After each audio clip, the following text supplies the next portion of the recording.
ख़बर तमाशा शेयर के पे नाज़रीन सगियूं मां सगियूं लागू ॻोठ दुर मोहम्मद मेमण जे रिवासी पुरतन पारां बासरनि ख़िलाफ़ एहतजाज कयो वियो आहे। मोहरम मंगणे जो जी रिपोर्ट मूजिब सगियूं लागू ॻोठ दुर मोहम्मद मेमण जे रिवासी भाइरनि ज़ख़्मी मोहरम मेमण ऐं महबूब अली मेमण मीडिया अॻियां दाहींदे चयो त असांजी अंबड़ खे असांजे नाने जेको काफ़ी साल अॻु फोत थी वियो आहे उन ज़मीन मां 17 वेसवा ॾिना हुआ जेके असां काहींदा पिया अचूं।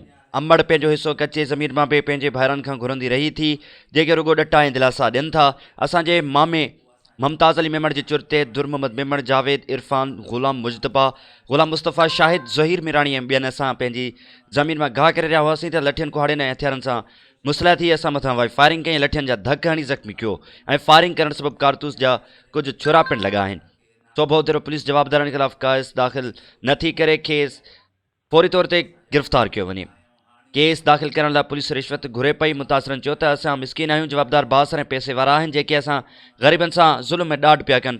मुतासिरनि IG Sindh DIG Sukkur SSP Khairpur खां मुतालबो कयो त केस दाख़िल करे हमलियावर फौरी तौर गिरफ़्तार कया वञनि।